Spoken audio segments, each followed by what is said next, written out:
tayo sa ground floor. Mainit. 26 degrees. Kailangan natin paandarin ang chiller. Let's go. Ano nangyari sa automatic to?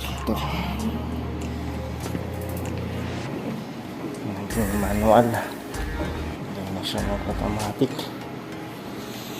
Nas 10 na. I-off na natin ang mga ilaw. Naku po, pinagbubuksan ng pintuan.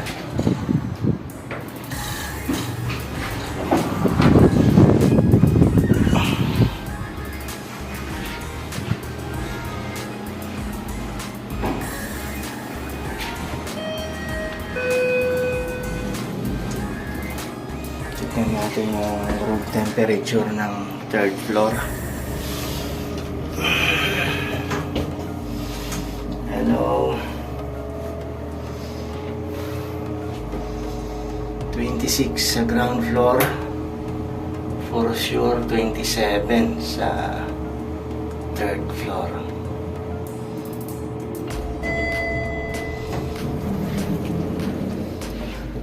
Naku po, mainit nga.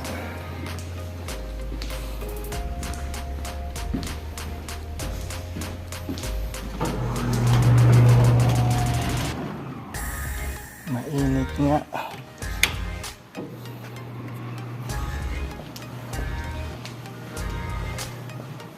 Nako, 27. Kailangan paandarin ang chiller. Let's go.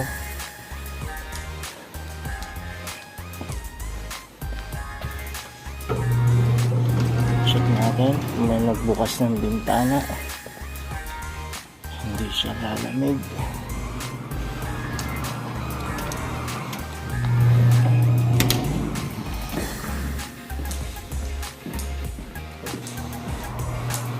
Napakatahimik. Magpapaandar tayo para maingay.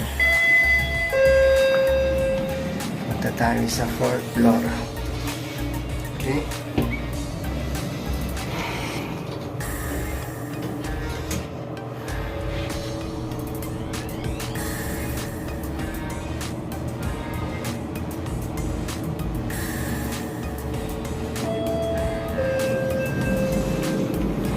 Okay. Ako, napakainit. Uy. Kabukas ang ilaw.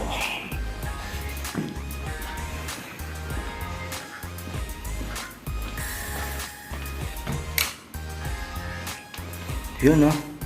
Napakaganda. Do not operate. Okay. Do not operate. Dito lang tayo sa chiller 1. Ayan, papaingay na naman tayo. AH1. AH2.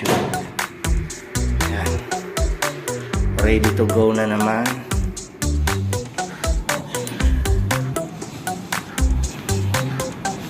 Paandar na naman tayo.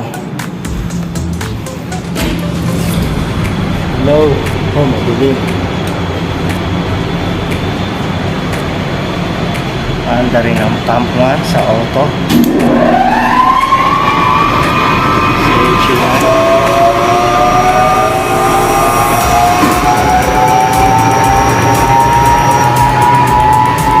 Puntahin natin dito sa 60.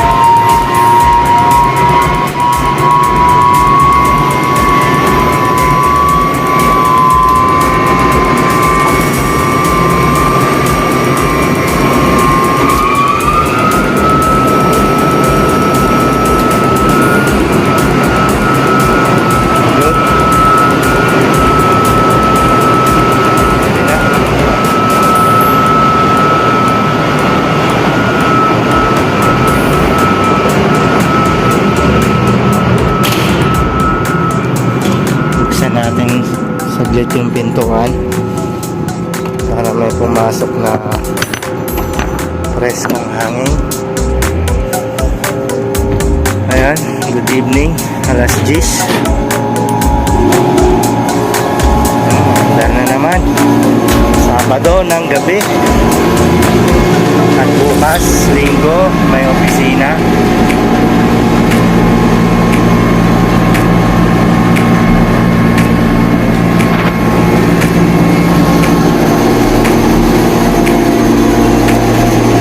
Napakadilim.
Paandarin natin yung FCU dito para malamigan. Masyadong mainit dito. Paandarin natin yan, FCU. Ito yung kanyang thermostat, control switch.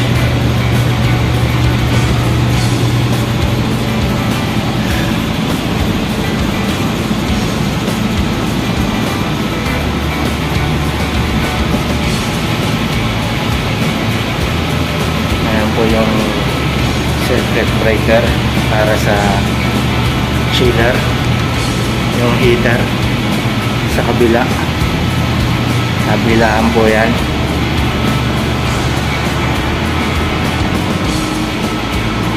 Naglalagyan nila ng sticker, warning device, warning sticker, yan,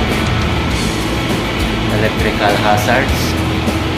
Yan po yung panel board ng heater pagka nag-winter, tsaka pagaganahin yan.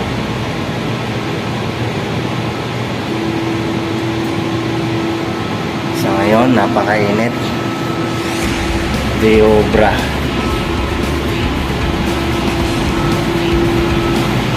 Okay, hanggang dito na lang muna. At standby monitor natin yung board na yan kung mayroong fault sa chiller.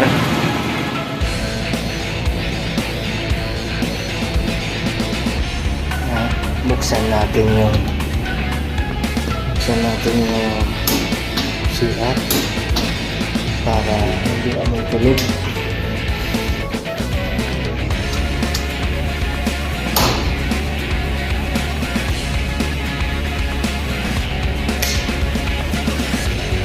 Natin yung mga ibang ilaw.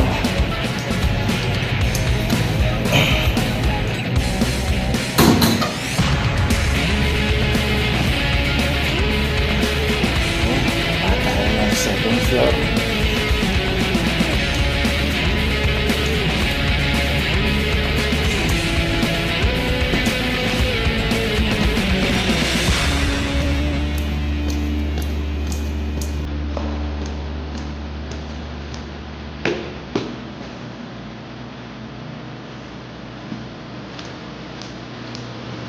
Anong ginawa nila dito?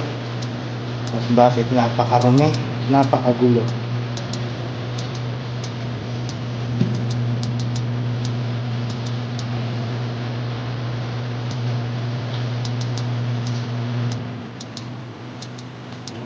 Masang ilaw.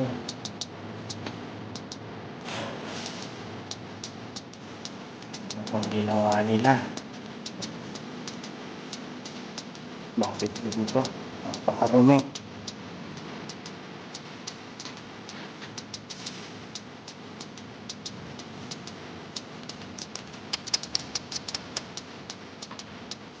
Po, nakausil ang tordilyo. Pag tinamaan ng muso mo dyan, good luck.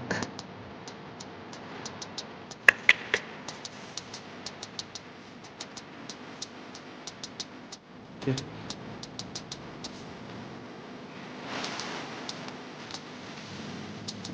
7 ang temperature.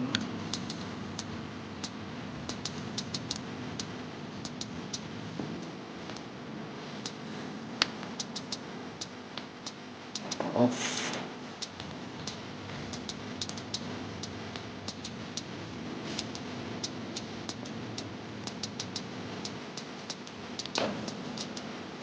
Ay, need. Okay.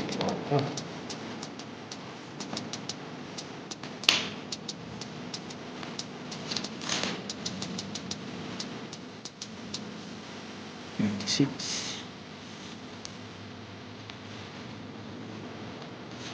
27.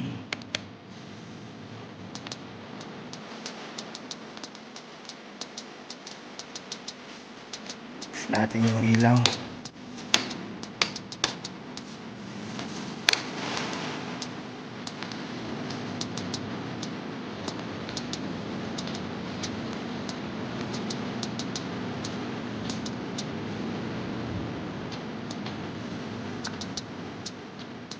Tingnan natin ang thermostat.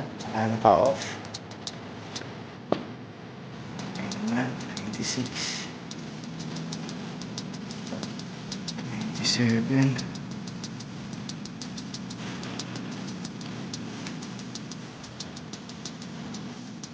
6.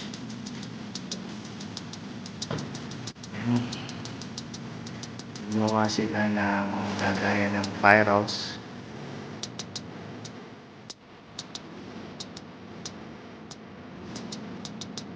Yan po yung mga gawa ng contractor.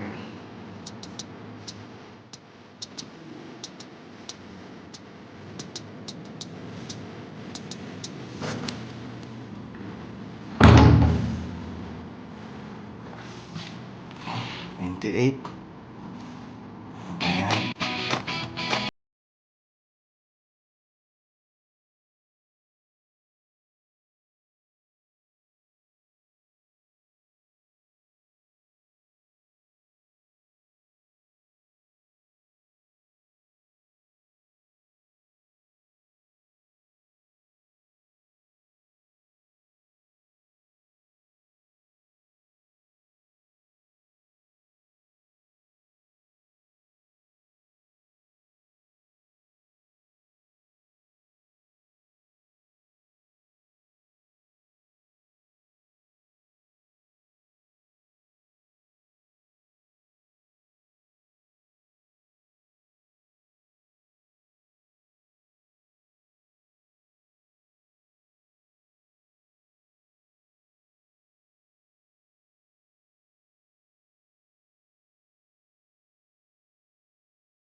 Para mabilis lumamig.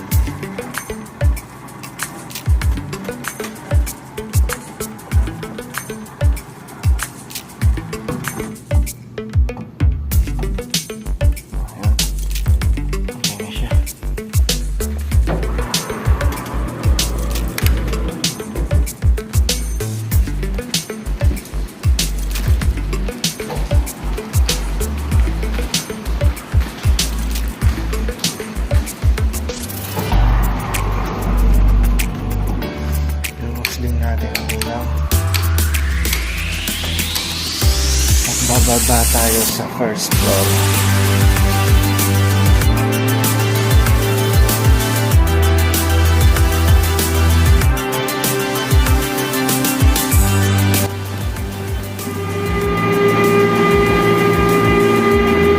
Ayan po mga ka-operator, may fault. Ayan po ang naka-indicate. Blackout, low discharge, superheat. Okay, ang gagawin natin dyan, i-reset natin. Pupunta tayo dito sa system switches. Okay, ano ba to? System switches. Pindutin natin yan. Ayan.